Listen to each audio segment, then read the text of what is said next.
SSD আপনারা ঠিকই guess করছেন, আমার হাতে একটা এসএসডি আছে।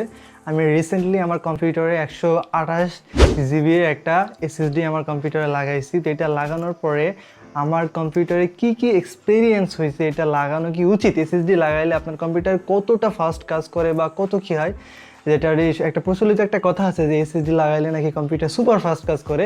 এটা কি আসলেই সত্য? এই বিষয়টা আমি আজকে আপনাদের সামনে প্র্যাকটিক্যালি তুলে ধরবো যে আপনারা যদি এসএসডি লাগান কম্পিউটার, তাহলে এই কম্পিউটারটা কতটুকু ফাস্ট কাজ করে আমি আপনাদেরকে সেই বিষয়টা আজকে সম্পূর্ণটা দেখাবো ইনশাআল্লাহ।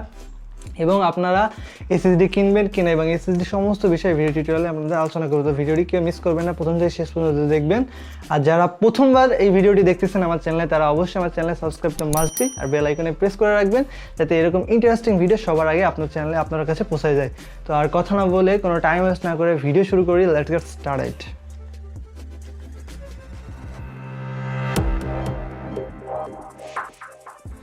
ওকে, তো এই বিষয়গুলো প্র্যাকটিক্যালি দেখানোর আগে জাস্ট আমি কয়েকটা কথা আমি আপনাদের সামনে বলে নিচ্ছি, তারপরে আমি আপনাদেরকে কম্পিউটার নিয়ে যেয়ে দেখাবো যে আসলে এসএসডি লাগানোর পরে আমার কম্পিউটার কতটা ফাস্ট কাজ করতেছে এবং কি না, সমস্ত বিষয় আমি প্র্যাকটিক্যালে একটু পরে দেখাবো আর কি। ওকে, তো এসএসডি এবং হার্ড ডিস্ক ড্রাইভ মানে এইচডিডি, তো এই দুইটা জিনিসটা অ্যাকচুয়ালি আপনাদেরকে জাস্ট কয়েকটা কথা আমি বলে নিয়েছি যে হার্ড ডিস্ক ড্রাইভ যেটা ছিল সেটা হলো অনেক পুরনো ভার্সন, মানে অনেক আগে থেকেই এটা চলে আসছে, সেই জন্য এটাকে অনেক পুরনো বলা হয়, যেই জন্য এটার স্পিড এবং সব কিছু রিড রাইট সব কিছু স্লো। হ্যাঁ, তো নিউ জেনারেশন মানে আমাদের জন্য যেটা তৈরি করা সেটা হলো SSD, statics solid statics drive. এটা হলো যে অনেকটা মানে মাইক্রোচিপের সাহায্যে তৈরি করা হয়েছে। সো এখানে কোনো মুভিং পার্ট নেই। হার্ড ডিস্কে যেমন কি ছিল, মানে অনেক স্পিডে ঘুরতে, যেমন আরপিএম, হার্ড ডিস্কের আরপিএম যত বেশি হতো তার স্পিড তত বেশি হতো, এরকম অনেক কিছু ফ্যাসিলিটি ছিল।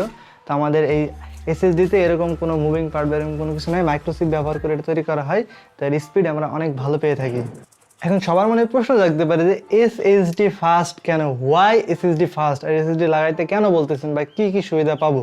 তো এসএসডি কেন ফাস্ট কাজ করে সেটা আমি আপনাদেরকে দেখাচ্ছি। এখানে একটা M.2 SSD দেখতে পাচ্ছেন। তো SSD এর অনেক প্রকারভেদ আছে, M.2, N.2, NVMe, SATA SSD। তো নেক্সট আমি একটা ভিডিও টিউটোরিয়ালে পুরো SSD সমস্ত বিষয় নিয়ে আলোচনা করব, বাট আজকে জাস্ট SSD লাগাইলে কি হয় এবং লাগানো কি দরকার কিনা সেই বিষয়টা নিয়ে আলোচনা করব। তো SSD কেন ফাস্ট করে এই বিষয়টা আমাদের অবশ্যই জানা দরকার। আমাদের একজন অ্যাডভান্স কম্পিউটার ইউজার হিসেবে আমাদের SSD সমস্ত বিষয় সম্পর্কে জানা অবশ্যই দরকার। তো কেন ফাস্ট করে আমি একটু দেখে নিই। এতে হলো ফ্ল্যাশ বেসড মেমোরি। আমরা জানি যে এসএসডিতে ব্যবহার করা হয় ফ্ল্যাশ বেসড মেমোরি বা মানে মাইক্রোচিপ ব্যবহার করা হয়, কিন্তু আমাদের হার্ড ডিস্ক ড্রাইভ যেটা আছে এখানে একটা ম্যাগনেটিক ডিস্ক ব্যবহার করা হয়, যেটা ঘুরে অনেক দ্রুত ঘুরে, যার ফলে আমাদের ডেটা রিড রাইট হয় এবং আমরা ডেটা নিয়ে কাজ করতে পারি। কিন্তু এখানে যেহেতু কোনো মুভিং পার্ট নেই বা কোনো কিছু না, এখানে ফ্ল্যাশ মেমোরি ব্যবহার করা হয়। ফ্ল্যাশ মেমোরি হলো যেই মেমোরি খুব দ্রুত ডাটা সংরক্ষণ এবং মুছতে পারে, তাকে ফ্ল্যাশ মেমোরি বলে। ওকে, তো নেক্সট যে কারণটা আছে সেটা হলো সেমিকন্ডাক্টর। এখানে ডাটা ট্রান্সফর্ম করার জন্য সেমিকন্ডাক্টর ইউজ করা হয়। আর আমাদের হার্ড ডিস্ক ড্রাইভটা স্লো এই কারণেই, কারণ সেখানে ব্যবহার করা হয় ম্যাগনেটিক ডিস্ক, যেটা ঘুরে, যার ফলে এটা আমাদের হয়। আর এখানে ব্যবহার করে সেমিকন্ডাক্টর খুব সহজেই মানে কন্ট্যাক্ট করতে পারে। ওকে, সেই জন্য আমাদের এসএসডি অনেক ফাস্ট কাজ করে। আর 3 নম্বর অপশন হলো যে এটাতে কোনো মুভিং পার্ট নেই। এটা তো আমরা সবাই জানি, এটা একদমই সিম্পল। আপনারা এখানে চিত্রে দেখতে পাচ্ছেন যে আমাদের যে এসএসডিটা আছে এটা হলো M.2 SSD। এটা একদমই ছোট্ট একটা র্যামের মতন, জাস্ট এখানে কোনো মুভিং পার্ট নেই। এখানে ন্যানো চিপ বা সেমিকন্ডাক্টর ইউজ করা হয়েছে, যার কারণে এটা অনেক ফাস্ট কাজ করে। ওকে, তো অনেক বক করে ফেলছি। এখন আমি আপনাদেরকে কম্পিউটারে যাবো এবং কম্পিউটারে দেখাবো যে এসএসডি লাগানোর পরে মানে কোন চেঞ্জ এসেছে সিস্টেমে এবং কতটুকু কি ফাস্ট কাজ করতেছে এবং বাস্তব একদম সরাসরি আপনাদেরকে দেখাবো, তাহলে আপনারা খুব সহজে বুঝতে পারবেন। এবং তারপরে আপনাদেরকে কিছু কথা বলবো, সেটা অবশ্যই শুনবেন, তাহলে আপনাদের এসএসডি নিয়ে আর কোনো কিছুই থাকবে না। এখন আমি আপনাদেরকে প্র্যাকটিক্যালি দেখাবো যে এসএসডি লাগানোর পরে কম্পিউটার কেমনভাবে কাজ করে। আপনারা তাহলে দেখলে বাস্তবেই একটা এক্সপিরিয়েন্স পেয়ে যাবেন। আমার কম্পিউটার এখন অন আছে, ফার্স্ট অফ অল আমি অফ করতেছি, কারণ যখন আপনি এসএসডি লাগাবেন কম্পিউটার তখন অফ অ্যান্ড অন হতে অনেক কম সময় নেবে। তো আমি এখানে জাস্ট শাটডাউনে ক্লিক করে দিছি। আগে আমার কম্পিউটার প্রপারলি শাটডাউন হতে সময় লাগতো প্রায় 1 থেকে 1.5 মিনিট, সে জায়গাতে আমার কম্পিউটার প্রপারলি শাটডাউন মানে একদম শাটডাউন হতে আমার এখন সময় লাগে জাস্ট 10 থেকে 15 সেকেন্ড। আমার কম্পিউটার কিন্তু 10 সেকেন্ডের ভিতরে শাটডাউন হয়ে গেছে, কিন্তু এর আগে যখন আমার হার্ড ডিস্ক লাগানো ছিল তখন আমার কম্পিউটার শাটডাউন হতে সময় লাগতো প্রায় 1 থেকে 1.5 মিনিট। ওকে, এটা হলো যে আপনার স্টার্ট আপ টাইম, মানে কম্পিউটার অন অ্যান্ড অফ হতে কত সময় লাগে। এখন আমার কম্পিউটার টোটালি অফ। এখন আমি আমার কম্পিউটারকে অন করবো। আমার কম্পিউটার আগে অন হতে সময় নিত জাস্ট মনে হয় কত 2 মিনিট তো সময় লাগতোই। এখন আমি আপনাদের সামনে দেখেন কম্পিউটার অন করতেছি, আপনারা বুঝতে পারবেন কত সেকেন্ড লাগতেছে। জাস্ট আমি ক্লিক করলাম, এখন দেখবেন আমার কম্পিউটার অন হতে কতটুকু সময় লাগে। এখন আমার কম্পিউটার অন হতে জাস্ট 10 থেকে 12 সেকেন্ড সময় লাগে। এটা হলো আমার মেমোরি অ্যালার্ট।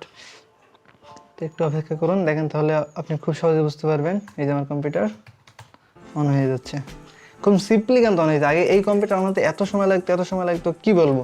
তো অন হওয়ার পরে যখন আমি ক্রোমে ঢুকতাম, মানে ক্রোমে জাস্ট 1 সেকেন্ডের ভিতরে যখন ক্রোমে ঢুকতাম, মানে এত স্লো কাজ করতো, আর এখন দেখেন জাস্ট ইজিলি হয়ে গেছে। অন করে আবার জাস্ট আমি 20 সেকেন্ডের ভিতরে ক্রোমে ঢুকে গেছি, একদম ইজিলি স্মুথলি ক্রোমে ঢুকে গেছে। কিন্তু আমার পিসির কনফিগারেশন বললেন, আমার পিসি হলো 4 GB র্যাম আর 128 GB SSD লাগাইছি, নতুন SSD, এই যে যেমন এটা বললাম আর কি, ঠিক আছে। এখন আমি আপনাদেরকে দেখাচ্ছি কিছু সফটওয়্যার, আমি আপনাদের সামনে ওপেন করে দেখাচ্ছি, তাহলে আপনারা বুঝতে পারবেন।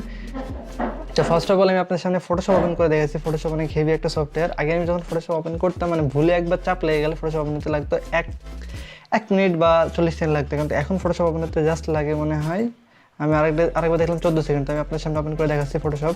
এই যে ফটোশপ, এটা আমি 2020-এর সর্বশেষ আপডেট ভার্সন ইউজ করতেছি ফটোশপ। তো এখন আমার মানে এত মজা লাগতেছে কাজের, মনে হচ্ছে যেন মানে কি বলবো, মানে আপনার আকাশ পাতাল যে একটা ডিফারেন্স আছে এসএসডি যখন আপনারা ইউজ করবেন। এই যে আমার ফটোশপ অন হতে আপনার চোখের সামনে অন করলাম, জাস্ট মনে হয় 12-13 সেকেন্ড লাগছে। এই যে খুব ইজিলি কাজ হয়ে যাচ্ছে। আগে যখন আমি ফটোশপ অন করতাম আবার ক্রোম চালাইতাম তখন বেঁধে যাইতো, কিন্তু এখন আমার কোনো কিছু হয় না, আমি একসাথে ফটোশপও চালাইতে পারি অ্যান্ড ক্রোমও চালাইতে পারি, ইচ্ছা মতো সব কিছু করতে পারি। ওকে, দেন আমি আপনাদের সামনে আরও কিছু ফটোশপ এগুলো রানিং অবস্থায় রেখে আমি আরও কিছু জিনিস আপনাদের ওপেন করছি, যেমন ওয়ার্ড, পাওয়ার পয়েন্ট যেগুলো আছে এইগুলো সিম্পল ইউজার। আমি তো অনেক হার্ড ইউজ করি, আপনারা যারা সিম্পল ইউজ করেন তারা তো আপনাদের মানে স্মুথলি চলবে। তখন যদি আমি ওয়ার্ড ইউজ করি জাস্ট 5 সেকেন্ডও লাগবে না, মানে ওয়ার্ডটা ওপেন হতে। এই যে ওপেন হয়ে গেছে। এটাকে আমি মিনিমাইজে রাখতেছি, এটাকে মিনিমাইজে রেখে আমি পাওয়ার পয়েন্ট ওপেন করতেছি, দেখেন জাস্ট সিম্পলি 1 ক্লিকে হয়ে যাচ্ছে। মানে আপনার এত ফাস্ট কাজ করবে যে আপনি জাস্ট ধারণাই পাবেন না। আমি এগুলো মিনিমাইজ করে আপনাদেরকে দেখাচ্ছি। আর কোনো সফটওয়্যার ওপেন করবো, এই যে ক্যাম্পাসে আছে, আমি ক্যাম্পাসে আমি আপনাদেরকে ওপেন করে দেখাচ্ছি। মানে এত তাড়াতাড়ি কাজ করবে যে আপনি জাস্ট মানে তখন রিয়েলাইজ করতে পারবেন যখন আপনার হার্ড ডিস্ক ছিল তখন যে হ্যাসাল, নট রেসপন্ডিং, ঘোরা এগুলো হয়তো, এইগুলো আর কোনো কিছুই দেখা দেবে না কো। এই যে খুব সিম্পল ওপেন হয়ে গেছে। আমি এগুলো মিনিমাইজ যেগুলো আছে এগুলো আমি সব কেটে দিচ্ছি, মানে অনেক ফাস্ট কাজ করবে। আমি ফটোশপটা কেটে দিচ্ছি। আগে ফটোশপটা এভাবে ক্লিক করলে যাইতেও অনেক সময় লাগতো, কাটতেও অনেক সময় লাগতো। তারপরে আমি যখন এইখানে ক্লিক করতাম, সেটিংসে যাইতাম, সেটিংস এগুলো আসতে অনেক সময় নিত। ওকে, তো আই হোপ দ্যাট আপনারা দেখতে পারেন। আর হ্যাঁ, আরও কিছু বিষয় আছে। আপনি যখন কোনো ছবি ওপেন করতেন, মানে আগে যেসব ছবিগুলো আমরা যখন ওপেন করতাম এভাবে, তখন এত টাইম নিত, মানে যে একটা ফাইল থেকে একটা ফাইলে যেতে অনেক সময় নিত। তারপরে যখন সব থেকে ডিসগাস্টিং একটা বিষয় ছিল সেটা হলো ফটো ওপেন করা, মানে ফটো ওপেন করতে এত সময় নিত, এখন জাস্ট ওই সময়টা লাগে না। জাস্ট আপনি ফটোতে ক্লিক করবেন তাহলে ফটোটা ওপেন হয়ে যাবে। আগে এই ফটোটা ওপেন হতে ন্যূনতম হলেও আমার পিসিতে 7 সেকেন্ড লাগতো। আর ভিডিও প্লে করার কথা কি বলবো, আমি যদি কোনো ভিডিও প্লে করি জাস্ট নর্মালি প্লে হয়ে যাবে, কোনো বাফারিং হবে না। কিন্তু আগে যখন আমার হার্ড ডিস্ক ছিল, এইচডিডি ছিল, তখন আমাদের এই ভিডিওটা প্লে করতে এখানে যে এরকম ঘুরে ঘুরে ঘুরে ঘুরে তারপরে এই ভিডিওটি প্লে হতো।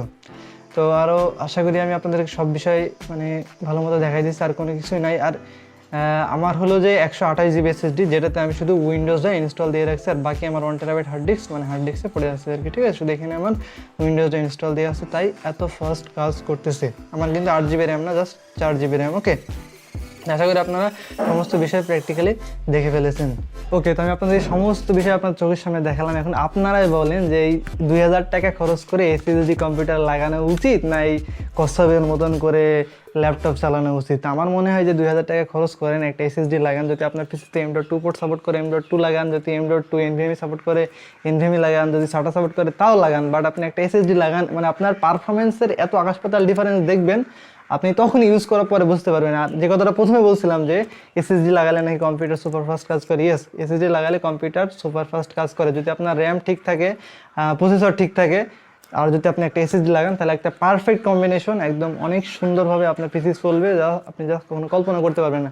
তো I hope that you like my video and আপনারা অনেক কিছু কিন্তু শিখতে পারছেন, জানতে পারছেন। আমি আমার সমস্ত বিষয় একদম personal experience, real life experience আপনাদের সাথে আমি শেয়ার করার চেষ্টা করেছি। তো ভিডিওটি দেখে যদি এতটুকু ভালো হয় তাহলে অবশ্যই লাইক দেবেন।